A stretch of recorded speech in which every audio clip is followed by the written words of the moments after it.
In this video, I would like to introduce you to a very special fountain pen, the Montblanc 138. According to current research, the Montblanc 138 was first produced either in 1938 or 1939. The sources are not entirely consistent on this point, which is why both years appear in the literature.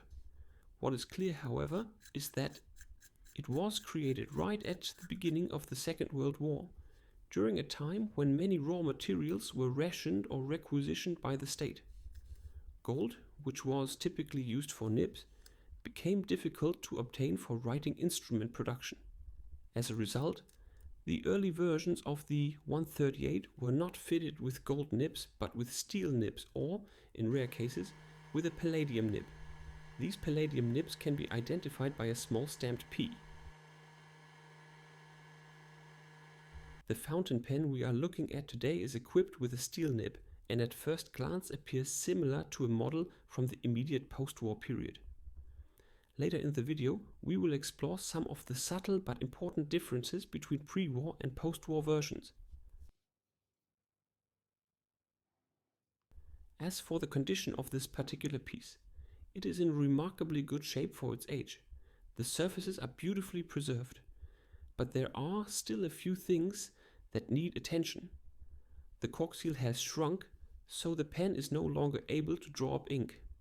There are also a few areas on the cone that we will gently smooth out. During the restoration, we will carefully polish all surfaces and replate both the clip and the cap ring in gold so that the pen can shine again in its full glory.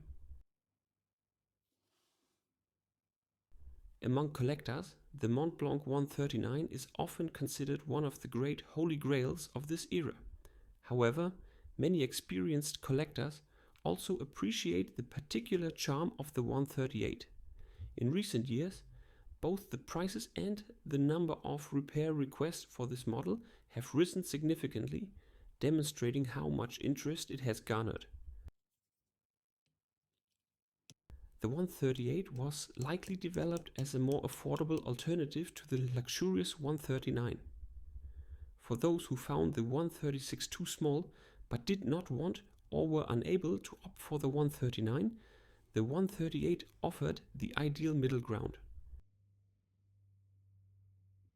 According to historical Montblanc catalogs, its price was roughly 30% lower than that of the 139, while still offering impressive quality and presence. When we pick up the Montblanc 138 and compare it with the famous 139 and the smaller 136, it feels like taking a little journey back in time through the evolution of the classic Meisterstück models. Some of the changes I'll point out on the 139, but they apply equally to the 138. The first impression: the 138 is almost as long as the large 139, but it is built a bit more slender. Compared to the 136, the difference is even more striking. The 138 is longer, wider, and overall much more imposing. But the most noticeable difference shows up on the cap. While the 139 features its characteristic two silver-colored rings with the gold center band, and the 136 appears in countless variations, the 138 stays true to its own design language. It always has a single white cap band, simple, clean, and instantly recognizable. The evolution of the ink window is particularly fascinating. The very early models had a long, elegant window that barely covered the inner mechanism. Beautiful to look at, just like you can see here on the 139 or the export version of the 138.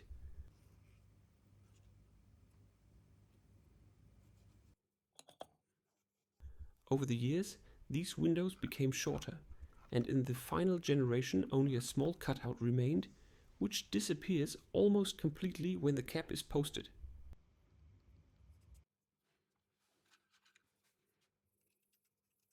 Inside the pen, the technology evolved as well. In the later versions of the 138, Montblanc had already introduced the new telescopic piston mechanism. that would later be used in the Meisterstück models of the 1950s. You can recognize it by the fact that when the piston is fully extended, no hard rubber is visible anymore. Instead, you're looking directly at the metal of the new construction. And finally, the feet went through several developmental stages too, from the early flat feet to versions with longitudinal slots, all the way to the later round feet with fine cross-cut grooves. So, the 138 is not just a model positioned between the 136 and 139, it tells its very own story in the evolution of Montblanc's craftsmanship. Back to our 138. After the complete disassembly and a thorough cleaning, we can begin restoring the surfaces and reassembling the fountain pen step by step. Because the material is in such remarkably good condition, I polish only very gently, just enough to bring back a soft, authentic shine. Whether one should polish historic writing instruments at all is, of course, a matter of personal taste. Many collectors deliberately keep the light patina as a sign of the decades the pen has lived through. As always, I discuss the approach with my customer beforehand. Sometimes the beauty lies precisely in the imperfections, in the traces that life has left behind. As usual, a new cork seal is made and installed, and as mentioned at the beginning, I re-gold plate the cap ring and the clip. Once everything is assembled, the 138 suddenly looks as majestic as it once did. A piece of writing culture that regains its original brilliance, making you feel as though this is how it was always meant to look. The Montblanc 138 exists in countless variations and material combinations. Especially during the wartime period, when parts were scarce, Montblanc often simply used whatever materials were available. And because the 138 disappeared from the catalogue at some point, yet there are examples that are clearly from the late 1940s or even early 1950s, the actual production period is still difficult to pin down. For me, restoring a Montblanc 138 is always a special moment. No two pens are alike. Each one has its quirks, its traces, its history. And that is exactly what makes collecting and bringing historic fountain pens back to life so fascinating. Thank you for watching and your attention. I hope you enjoyed the video and the restoration of the Montblanc 138 as much as I did. See you next time.